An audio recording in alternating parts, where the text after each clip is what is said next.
one I want to introduce to you today is Ann Martinelli. Joey Martinelli can really show you how his independence has become because he's not here today. He's on a date with his girlfriend because he met through his self-directed day budget at one of the classes he takes. So the date won out over us. But Ann's going to be here to tell you a little bit about what it is that Joe does and how he's creative with his day service options. Thanks, Tricia.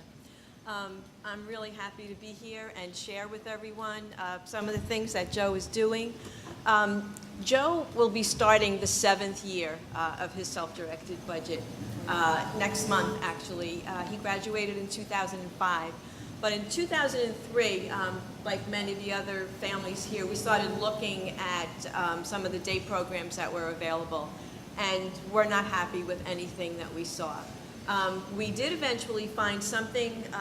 It was a non-traditional day program that would allow Joe to use his budget not for 5 full days a week, but for 2 half days or a full day, and that's what we did start with. When Joe graduated, we did look at that. He did start attending that, and we did use an agency to hire someone to support him, to get him to the day program. The day program at that time did not have transportation for someone who used a wheelchair. That all fell apart really fast. He got to the day program, and within about 6 or 7 weeks, he didn't like it anymore. And we realized we had made a mistake. He told us right out, this isn't working. So we kept the young lady on that we had hired through the agency, and we started looking around with her help for some activities that Joe could do during the day. And we found through our park system a yoga class for people with limited mobility. And he started taking that class. And the young lady that we did hire through the agency was working out very well, but after a few months she did start speaking for my son and started telling us what he didn't like and what he did like. And we did try working with her and referring back to the Essential Lifestyle Plan and telling her that this is a person-centered process and this is about what Joe likes. And eventually we did have to let her go.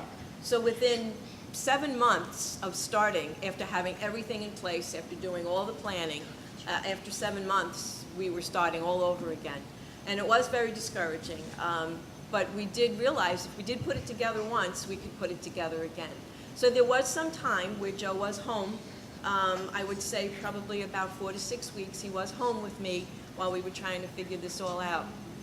And then our next step was using part of his budget to hire an agency to do some job development.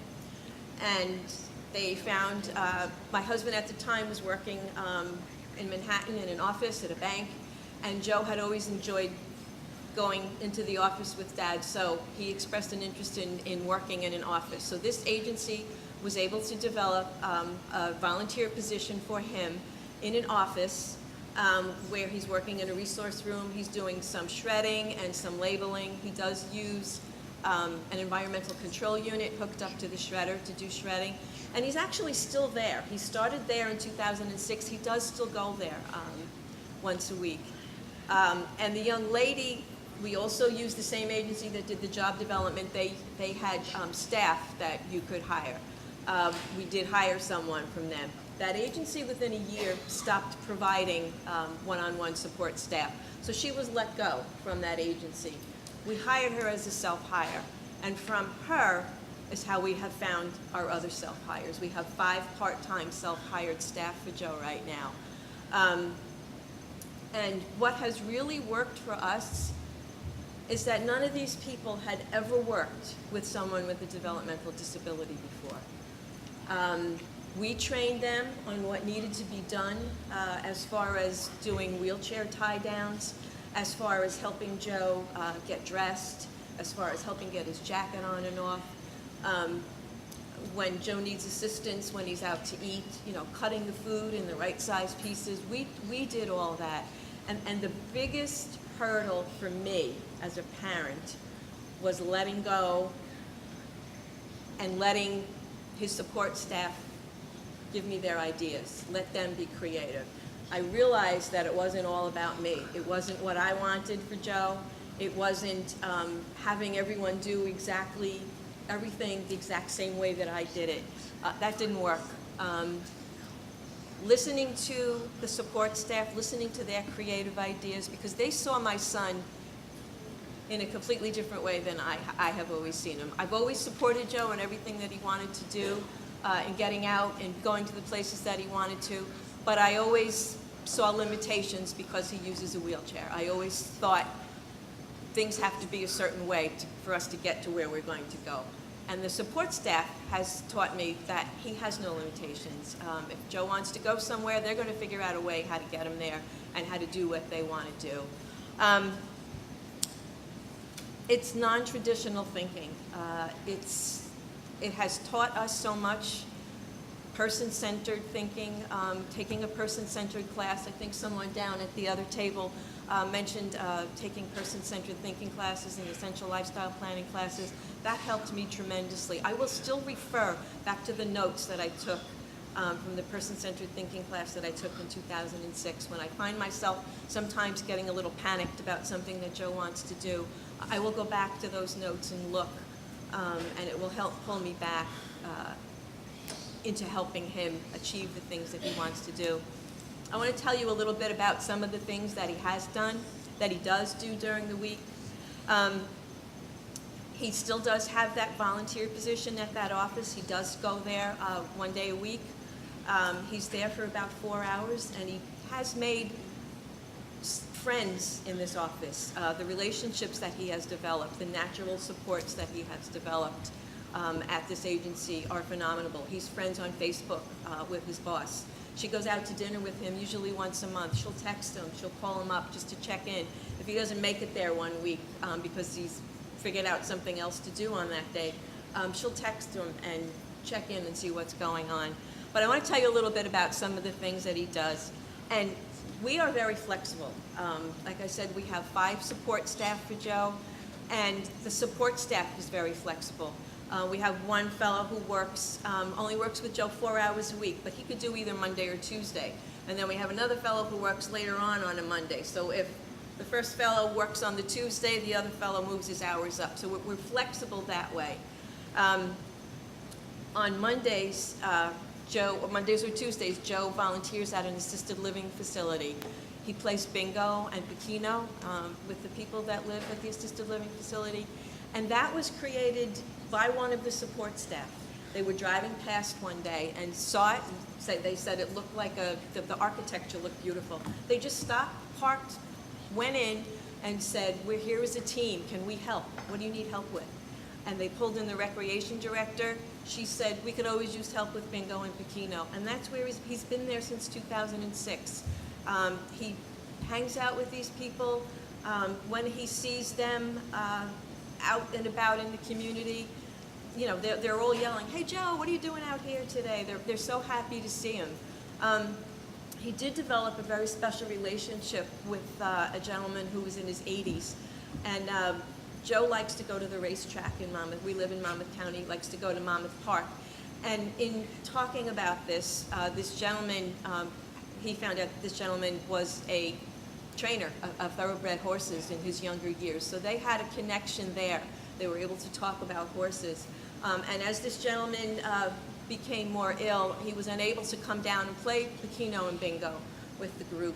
And Joe and his support person, Chris, would go up and visit him in his room and just bring him ice cream and just sit with him and talk to him. And this gentleman did pass away during the winter.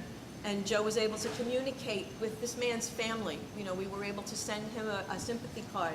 This family had known about Joe, so he was able to make these community connections with people just based around a common interest.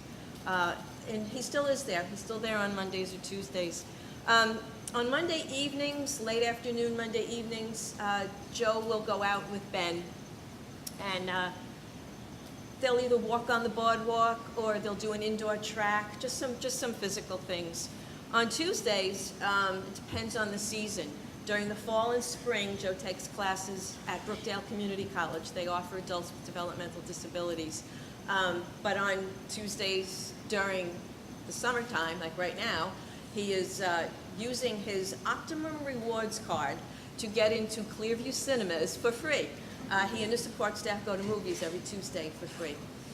On Wednesday, it's usually, he does errands. If he needs to get his hair cut, if he needs to do some shopping for personal items, or I'll give him a grocery list and they'll do some things. They also attend a lot of games. We live near Brookdale Community College, Monmouth University, and he'll go to different basketball, football, and baseball games. On Thursdays, one of the young ladies that has supported Joe, the one that had been with the agency, and then we have her as a self-hire, when she first started working with Joe, she had recently graduated from Monmouth University, and she brought Joe back to the university one day to meet some of the professors that she had had, and one of them was her communications professor. He runs the radio station at Monmouth University, and he and Joe just hit it off, just by chance. They're both baseball fans. Joe's a Yankee fan. The professor is a Boston Red Sox fan, so they had a lot to talk about. And they hit it off, and the professor invited Joe to sit in the radio booth with them. That was in 2007, early 2007. Joe does a 2-hour radio show every Thursday morning during the school semester, so it's September to December, and then January through May. He's on the air. I watch him online. They have a webcam in there. It's amazing to just watch him. And on Fridays, he volunteers at the office that I told you about, using his environmental control unit to do some shredding. On Saturdays, it's a lot of fun stuff. He'll do 5Ks. He scouts out the local 5Ks. He volunteered for the Salvation Army during the holiday season from Thanksgiving to Christmas time. He did that every Saturday for 2 hours on Saturdays. So he's got a life that he has created. We support him in what he wants to do, in figuring out what he wants to do. Yesterday he played tennis with one of his support staff and the young lady that he's with today. They went out to a local high school tennis court, and his support staff helped him hold the racket, and the other young lady, they had a tennis game. Today he's at the movies with her. She also has an Optimum's reward card, so everybody gets in the movie for free with their Optimum's reward card. So he's learning how to navigate different things in the community that he's going to need, if he chooses to live independently as he grows older. Spending money, using a debit card, all those things that all of us do, he's learning how to do those things too. I'm really quite proud of him and the life that he's created for himself. He's an amazing young man. Thank you.